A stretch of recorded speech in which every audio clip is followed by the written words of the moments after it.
Focus on yes sir.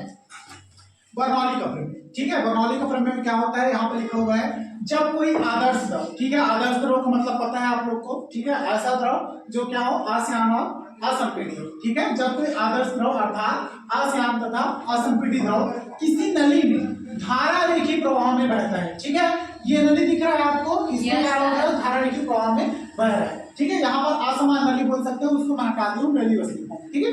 तो क्या होता है, एक द्रव है आदर्श द्रव जो क्या होता है, एक धारा की प्रवाह में किसी नली में बह रहा है। तो धारा की प्रवाह का मीनिंग भी अभी बताया ना, जो ऐसा प्रवाह जिसमें क्या हो, एक जो धारा की परत है दूसरी परत को ना काटे, ऐसे प्रवाह को हम लोग क्या बोलते हैं, धारा की प्रवाह। जैसे कि आपको यहाँ पर दिख रहा है, देखो ये पहली परत ऐसे जा रही है, फिर दूसरी, फिर तीसरी, फिर चौथी, ये इनमें से एक भी परत दूसरे परत को क्या हो रही है, नहीं काट रही है।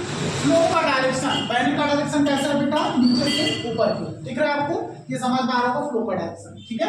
यहाँ पर देखो धारा की प्रवाह में बढ़ता है तो उसके मार्ग के प्रत्येक बिंदु पर एकांक आयतन की कुल ऊर्जा नियत रहती है। तो ऐसे प्रवाह में क्या होता है, जो फ्लो बहते रहता है उसके मार्ग के प्रत्येक बिंदु पर एकांक आयतन में क्या होती है बेटा, कुल ऊर्जा नियत रहती है। कुल ऊर्जा का मतलब दो प्रकार की ऊर्जा होती है आपके पास, या तो गतिज ऊर्जा या फिर तो स्थितिज ऊर्जा। स्थितिज ऊर्जा क्या होती है, वस्तु की स्थिति के कारण से होती है, और गतिज ऊर्जा क्या होती है, वस्तु के गति के कारण से होती है, ठीक है। तो गतिज ऊर्जा को आप लोग क्या लिखते हो, 1/2 mv², ठीक है। और स्थितिज ऊर्जा को क्या लिखते हो, mgh, ठीक है। मतलब स्थितिज ऊर्जा में हाइट का होना जरूरी है, गतिज ऊर्जा में वेग का होना जरूरी है, ठीक है। तो यहाँ पर देखो, तो वही लिखा है एकांक आयतन की कुल ऊर्जा नियत रहती है, ठीक है। तो यहाँ पर जितने प्रकार की ऊर्जा है ना, उसका सभी का क्या होता है बेटा, सभी को हम लोग क्या मान के चलेंगे, एक साथ एक करेंगे, उसको क्या लेके चलेंगे, नियतांक लेके चलेंगे। नियतांक मतलब, ठीक है। बताओ P क्या है आपका, प्रेशर है, जो किताब लिख रहा है, ठीक है। 1/2 mv² कितना, ठीक है। तो m की जगह हम लोग क्या लिए हैं, d लिए हैं, ठीक है, डेंसिटी लिए हैं। द्रव्यमान की जगह द्रव का क्या लिए हम लोग, घनत्व लिए हैं, ठीक है। तो d क्या है बेटा, यहाँ पर घनत्व है, तो 1/2 mv² की जगह 1/2 dv² प्लस dgh। यहाँ पर क्या लिखते थे आप लोग, mgh लिखते थे, तो m की जगह यहाँ पर क्या लिखे हैं, d क्या है, द्रव का घनत्व है, ठीक है। जो भी द्रव है इसमें बाहर है उसका क्या है, घनत्व है। तो यही है, ये समझ में आया समीकरण कैसे बनाए, ये है दाब, और ये क्या है बेटा, गतिज ऊर्जा, और ये क्या है, स्थितिज ऊर्जा।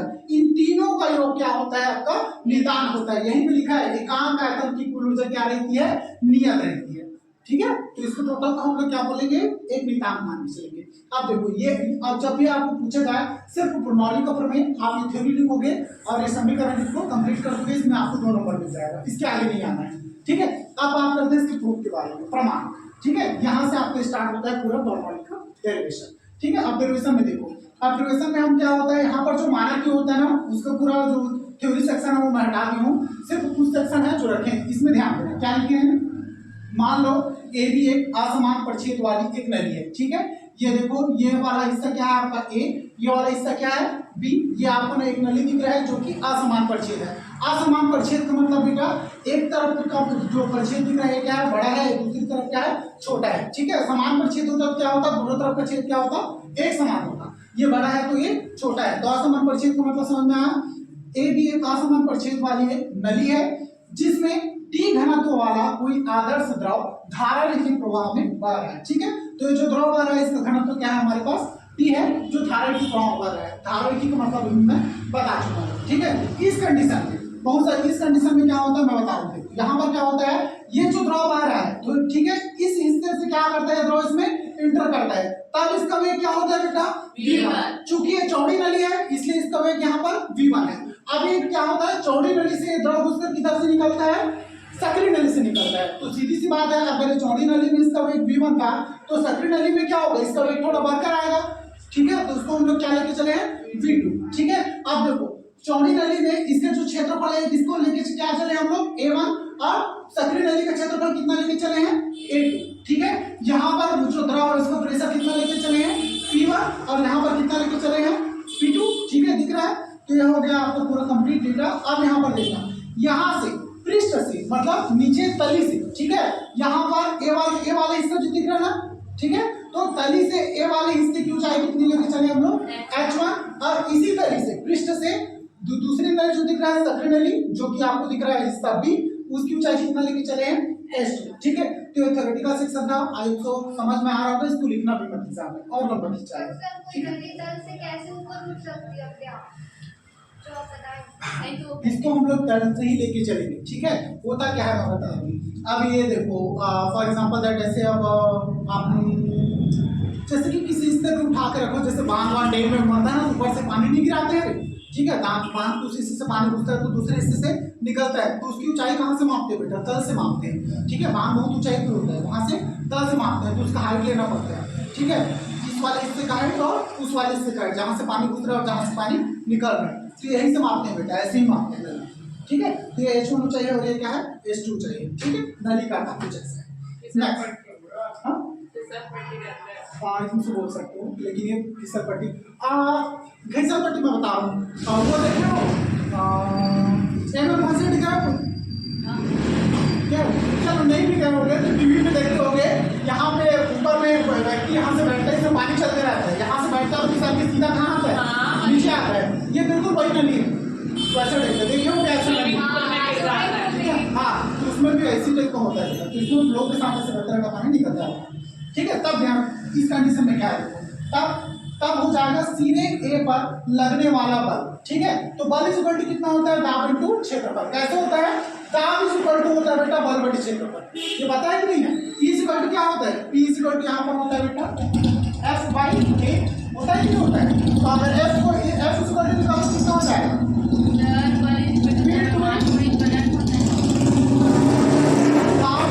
होता है बल बटे क्षेत्रफल, अभी पढ़ा है 2 दिन पहले, ठीक है। होता है कि नहीं होता है। यहाँ पर F इज इक्वल टू कितना हो जाएगा, P इनटू A, यहाँ पर यही लिखा हूँ, बल क्या है F है, इज इक्वल टू कितना लिखा हूँ, दाब इनटू क्षेत्रफल, ठीक है। तो यहाँ पर वही देखो बल इज इक्वल टू कितना हो गया बेटा, दाब मतलब P1 किस वाले हिस्से का दाब, इस वाले हिस्से का, A1 वाले हिस्से का दाब कितना है बेटा आपका P1, ठीक है। और A2 यहाँ पर इसका क्षेत्रफल कितना है A1, ठीक है। तो इस हिस्से का दाब कितना हो गया आपका P1 और इस हिस्से का क्षेत्रफल कितना हो गया A1। क्यों ऐसा ले रहे हैं, क्योंकि इस सिरे के बात करें, देखो ना सिरे A पर लगने वाला बल, तो सिरे A पर मतलब सिरे A क्या कौन सा है आपका ये, और सिरा B कौन सा है ये, तो सिरे A पर लगने वाला बल कितना हो जाएगा, सिरे A का दाब और सिरे A का क्षेत्रफल, ठीक है। तो दोनों को मल्टीप्लाई किया देखो, तो बल इज इक्वल टू कितना हो गया P1 इंटू A1, ठीक है। अब दूसरी चीजें यहाँ पर देखो, अतः सिरे A पर किया गया कार्य, ठीक है। तो ये तो आपका दाब हो गया, बल हो गया, तो बल का मान कितना है P1 इंटू A1, ठीक है। अब सिरे A पर मतलब इस वाले हिस्से में किए गए कार्य की गणना करना चाहते हैं, तो इस वाले हिस्से में किए गए कार्य इक्वल टू कितना हो जाएगा बेटा, इस वाले हिस्सा A1 P1 सब डेटा A1 1 लेके चलेंगे ना, तो इस वाले हिस्से का कार्य क्या लेके चलेंगे हम लोग W1, तो कार्य इक्वल टू कितना होता है बल गुणित विस्थापन। अब चूंकि बल का मान आप यहाँ पर निकाल चुके हो, ठीक है, और विस्थापन हम लोग V1 लेके चलेंगे, ठीक है। तो बल इक्वल टू देखो, तो W1 इक्वल टू कितना हो जाएगा P1 A1, ठीक है, क्योंकि बल का मान निकाले हो ना, इनटू विस्थापन को कितना लेके चले यहाँ पर V1 लेके चलेंगे, ठीक है। तो ये हो गया बेटा आपका W का मान निकल जाएगा P1 A1 इंटू V1। इसी प्रकार अब इसी ने A के लिए कैलकुलेट किया ना, आप किसके लिए कैलकुलेट करेंगे B के लिए, तो इसी प्रकार W2 को वैल्यू यहाँ पर W मान लिए थे, पूरा ये वाला हिस्सा 1 1 में चला था ना, अब इस वाले हिस्से में क्या आ जाएगा सबके सब 2, तो यहाँ पर कितना हो जाएगा इस वाले, इसी प्रकार सिरे B पर किया गया था, तो W2 इक्वल टू कितना हो गया P2 A2 इंटू V2, इसके हिसाब से हो जाएगा ना, इसी प्रकार सेम लिख सकते हैं बेटा। इसी प्रकार इस द्रव पर किया गया कुल कार्य, तो कुल कार्य इक्वल टू कितना हो जाएगा W1 माइनस W2, ठीक है। दोनों कार्य को घटा देंगे तो यहाँ पर क्या निकल जाएगा आपका कुल कार्य। सर कुल कार्य में जोड़ते क्यों नहीं, कुल कार्य निकालना है तो जोड़ेंगे तभी। होता ही है कुल कार्य निकालना है, लेकिन होता क्या है यहाँ पर इसका जो रहता है ना उसको डिफरेंस में निकालना पड़ता है, क्योंकि यहाँ पर किया गया कार्य अलग है, इसका वैल्यू अलग है और इसका वैल्यू अलग है, ठीक है। इस वजह से यहाँ पर क्या होता है W2 इक्वल टू मान निकल गया, किया गया कुल कार्य कितना हो जाएगा W1 माइनस W2। तो यहाँ पर देखो इन दोनों को वैल्यू रखो, W1 का वैल्यू कितना है आपके पास, ये है, देखो दिख रहा है, ये वैल्यू रख दिया, और W2 का वैल्यू कितना है आपके पास, ये है। तो यहाँ से देखो अब आप पढ़े होंगे अभी थोड़ी देर पहले अवृत्तता का सिद्धांत, ठीक है। अवृत्तता का सिद्धांत क्या कहलाता है, A1 B1 इक्वल टू अभी पढ़े हो ना, ठीक है। यहाँ पर देखो, यहाँ पर हम लोग अगर घनत्व को मल्टीप्लाई करें, ठीक है, तो घनत्व को मल्टीप्लाई किधर करूँ, दोनों तरफ कर रहा हूँ, ठीक है। तो अभी ये पहले को बता चुका हूँ, कर जो भी वैल्यू हो चाहे आप दोनों तरफ भाग दे सकते हो, चाहे दोनों तरफ गुणा कर सकते हो, समीकरण में कोई भी अंतर नहीं आता है, पहले ऐसा कर चुके हैं हम। यहाँ पर टी को मल्टीप्लाई किया दोनों जगह में, ठीक है, क्योंकि हमको आगे का समीकरण चाहिए, ये चीज फिर स्टेप बढ़ेगा इस वजह से, ठीक है, स्टेप बढ़ जाएगा। तो यहाँ पर डी का दोनों जगह डी लिए, डी फिर इतना का वैल्यू जो होता है बेटा ये कितना होता है, एम होता है। लेने का रीजन क्या था, यहाँ पर देखो एम क्या है आपका, वस्तु का द्रव्यमान है कि नहीं, वस्तु का द्रव्यमान, ठीक है। अब द्रव्यमान इज इक्वल टू क्या होता है, यहाँ पर देखो कहाँ गए द्रव्यमान, ये देखो, तो दाब इज इक्वल टू घनत्व इज इक्वल टू कितना होता है, द्रव्यमान बटे आयतन। तो यहाँ पर देखो ये क्या है, A1 V1 क्या है, आयतन, और D क्या है, घनत्व। तो घनत्व इज इक्वल टू कितना होता है, द्रव्यमान बटे आयतन। यहाँ पर ये जो लिखा ना घनत्व, घनत्व किसको दर्शाते हैं, ठीक है, घनत्व इज इक्वल टू कितना होता है, द्रव्यमान मतलब बटे आयतन होता है। आयतन यहाँ पर क्या है बेटा आपका, A1 V1 है, ठीक है। तो इसको इधर ट्रांसफर करो तो एम का वैल्यू कितना हो जाएगा, डी A1 V1 नहीं होगा ना, ठीक है। यहाँ पे कितना हो जाएगा A1 V1, देखो आ रहा समझ में, ठीक है। तो यही है, तो एम इज इक्वल टू मैं इसको इतना लिख सकता हूँ। तो आप समझ में आया, ठीक है, मल्टीप्लाई क्यों किया यहाँ पे, ठीक है, क्योंकि हमको ये डेटा चाहिए था, ठीक है। चलो अब ध्यान दो, अब देखो, अब मैं क्या करता हूँ इस वाले स्टेप में, देखो यहाँ पर देखो, यहाँ पे भी डी है, यहाँ पे भी डी है कि नहीं है, दोनों जगह से मैं डी कॉमन निकाला, तो ये कितना हो गया बेटा, A1 V1 is equal to A2 V2 is equal to कितना हो गया, m बाई डी, दोनों जगह डी था ना, दोनों जगह डी से कॉमन निकाला, जिसको क्या करते हैं, इधर डी दोनों जगह मल्टीप्लाई में था, इधर जाके कितना हो गया, डिवाइड में।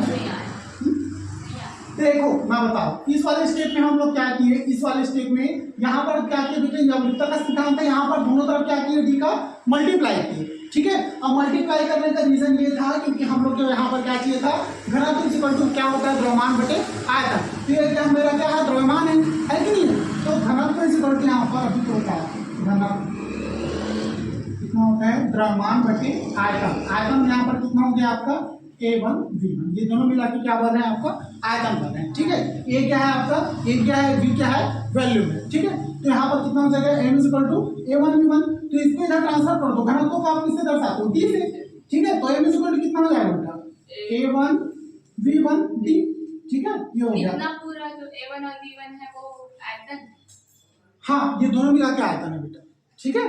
A1 V1 क्या है, इसका आयतन है, तो M का मान इतना निकल जाएगा, ठीक है। अब देखो यहाँ पे ये दोनों जगह डी था ना, था कि नहीं था, दोनों जगह डी था, तो दोनों डी को मैं क्या कर दिया, यहाँ से कॉमन निकाल दिया, और इधर ले जाए, इधर दोनों जगह डी मल्टीप्लाई में था, इधर जाके किसमें हो जाएगा, डिवाइड में, ठीक है। तो M बटे डी हो गया। अब यहाँ पर जो वैल्यू निकला,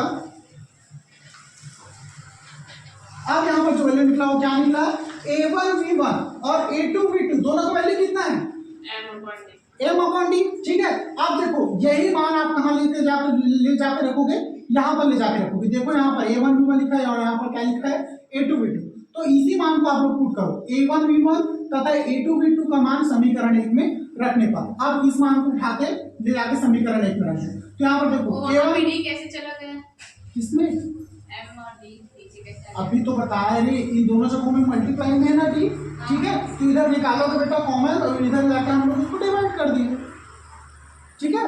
तो ऐसा होता है, तो इसको हम लोग ऐसा कैसे निकालेंगे, वो तो इक्वल में है ना, दोनों बराबर। असल में ये एक और स्टेप होता और बड़ा करना पड़ेगा, फिर बोर्ड बढ़ते बढ़ते बहुत हो जाएगा, इस वजह से इसको शॉर्टकट में कराऊंगा, ठीक है। इसीलिए तो समझा रहा हूँ यहाँ पे कि ऐसा होता है, ठीक है। यहाँ पे फिर लिखना पड़ेगा घनत्व इज इक्वल टू द्रव्यमान बटे आयतन, फिर एक लंबा स्टेप खींचेगा। नहीं मतलब कि वो तो इक्वल में है, ये तो कैसे बोलूं, यहाँ से देखो मैं बता रहा हूँ,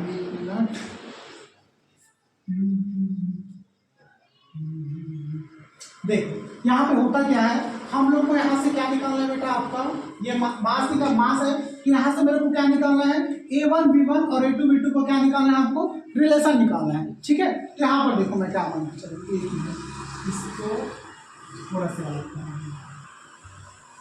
देखो, यहाँ पर ध्यान से देखो, इसको मैं क्या लिख रहा हूँ, ठीक है, A1 V1, ठीक है।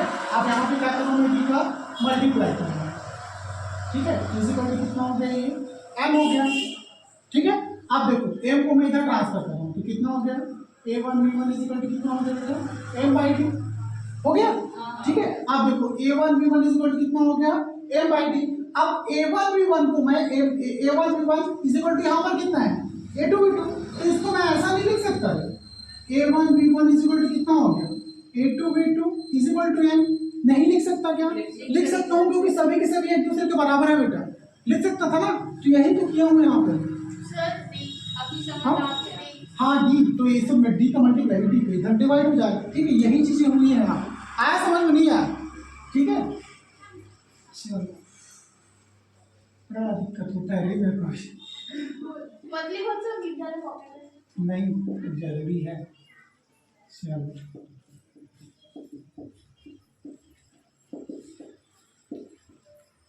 चलो एम आई डी, ठीक है, आगे समझ में। अब देखो A1 B1 और A2 B2 का मान समीकरण एक में रखने पर, अब यहाँ पर देखो, यहाँ पर मैं समीकरण एक है ना मेरा पूरा, ठीक है, यहाँ पर वैल्यू पुट करूँ बेटा, तो देखो ये W1 माइनस W2 मतलब में क्या है, टोटल कार्य है, इसको W लिख सकता हूँ मैं, ठीक है, तो टोटल कर कैसे दर्शा दिया मैं W से, इसी को कितना हो गया P1, और उसके बाद A1 B1 का आपको वैल्यू पता है, क्या पता है M बाई डी, इसको मैं पुट कर देते हैं M by D minus P2 और A2 B2 को भी वैल्यू पता है कितना है M बाई डी हुआ ना। आप देखो यहाँ दोनों जगह से मैं M बाई डी कॉमन निकाल दूँ, ये समीकरण कुछ ऐसा हो जाएगा, तो W इक्वल टू कितना हो गया बेटा P1 minus P2 M by D, ये हो गया आपका समीकरण नंबर 2, ठीक है, ये निकल गया दो समीकरण। अब हम बस ऊर्जा में गति ऊर्जा में वृद्धि और स्थिति ऊर्जा में वृद्धि निकालेंगे, फिर हो गया। गति ऊर्जा में क्या होता है, सिरे में द्रव की गति ऊर्जा, मतलब ए सिरे से निकाल रहे हैं, तो यहाँ पर क्या लेके चलेंगे बेटा K1 इस इक्वल टू कितना हो गया 1/2 L V1/2। सेम चीज है बेटा सिरे बी में, तो क्या हो जाएगा K2 1/2 L V2/2, ठीक है। तो कुल द्रव की गति ऊर्जा में वृद्धि कितनी हो जाएगी, तो दोनों गति ऊर्जा में वृद्धि को निकालना पड़ेगा, ठीक है। तो यहाँ पर क्या लेंगे K2 माइनस K1, रीजन क्या रहता है, जिधर वेट ज्यादा रहता है उसको पहले लेते हैं, तो ऊपर की तरफ वेट ज्यादा होगा ना, ठीक है, तो यहाँ पर क्या लेंगे 1/2 M V2/2 माइनस ये, फिर यहाँ से 1/2 M कॉमन निकल जाएगा V2/2 माइनस V1/2, ये निकल गया आपका समीकरण नंबर 3। सेम चीज होगी बेटा स्थिति ऊर्जा में, सीधे पर स्थिति ऊर्जा U1 mg H1 देखे ना, यहाँ से छोटा वाला हाइट H1 था, बड़ा वाला हाइट क्या था H2, सीधे B पर ये क्या हो जाएगा, यहाँ पर सीधे B पर स्थिति ऊर्जा U2 mg H2, यहाँ पर भी स्थिति ऊर्जा में वृद्धि निकालेंगे तो कितना हो जाएगा U2 माइनस U1, ठीक है। यहाँ पे भी क्यों निकालते हैं, फिर ऊर्जा संरक्षण के नियम से, ऊर्जा संरक्षण का नियम क्या होता है, यहाँ पर द्रव पर किया गया कुल कार्य इज इक्वल टू गतिज ऊर्जा प्लस स्थितिज ऊर्जा। ऊर्जा संरक्षण क्या कहता है, ना ऊर्जा कभी उत्पन्न होती है नहीं नष्ट होती है, तो वही है किए गए कार्य किसमें परिवर्तित होता है, गतिज ऊर्जा और स्थितिज ऊर्जा पर परिवर्तित होता है। यहाँ पर इतना वैल्यू किया गया कुल कार्य पहले निकाले थे, W स्क्वायर कितना निकाले थे, ठीक है, इज इक्वल टू कितना हो गया गतिज ऊर्जा और स्थितिज ऊर्जा, दोनों के मान आपके पास है कि नहीं, दोनों पुट कर दिए। फिर यहाँ से क्या हो जाएगा, यहाँ से सभी जगह, यहाँ भी एम है, यहाँ भी एम है, यहाँ भी एम है, एम कॉमन निकल के सभी जगह क्या कर दिए काट दिए। अब यहाँ पे देखो, यहाँ पे नीचे मीटिंग था, इस जी को बहुत तरफ ले आके मल्टीप्लाई कर दिया, यहाँ भी मल्टीप्लाई हो गया जी, एम की जगह क्या आ गया जी, एम को कट गया, समझ में आया, यहाँ से कॉमन निकालोगे एम कट जाएगा या इसके साथ, ठीक है। फिर इधर से भी मल्टीप्लाई किए, यहाँ पे भी चला गया डी, यहाँ पे भी चला गया, ठीक है। फिर क्या हो गया, अब डी का अंदर मल्टीप्लाई कर दो तो इस फॉर्म में कन्वर्ट हो जाएगा, ये वाला डी से मल्टीप्लाई करेंगे तो इस फॉर्म में कन्वर्ट हो जाएगा, ठीक है। फिर यहाँ पर देखो ये क्या हो गया P1 माइनस P2 था, आप देखो जितना 1 वाला है सभी को एक तरफ ले आओ, यहाँ पर P1 ले लिए प्लस और 1 वाला कौन सा ये है क्या, नहीं ये वाला है, तो इधर माइनस में था, इधर आके क्या हो गया प्लस और 1 वाला कौन सा ये, तो इधर माइनस में था, इधर आके किसमें हो गया। चलो अब ये P2 था, ठीक है, 2 था नहीं, इधर ले जाए तो यहाँ पे माइनस में था, क्या हो गया बेटा प्लस में। अब 2 वाला एक साथ लिख दो, ये वाला 2 वाला था ये लिख दिए, और कहाँ था 2 वाला ये लिख दिए। यही है बेटा आपको बर्नौली के प्रमेय का सिद्धांत, मतलब क्या कहते हैं, प्रारंभिक स्थिति ऊर्जा और अंतिम स्थिति, मतलब प्रारंभिक की कुल ऊर्जा और अंतिम की कुल ऊर्जा क्या होती है बेटा नियत होती है, यही कहा है। तो इसको सब जगह V1 V2 हटा दोगे तो इसको मिलकर नितांक लिख देना, यही बर्नौली का प्रमेय।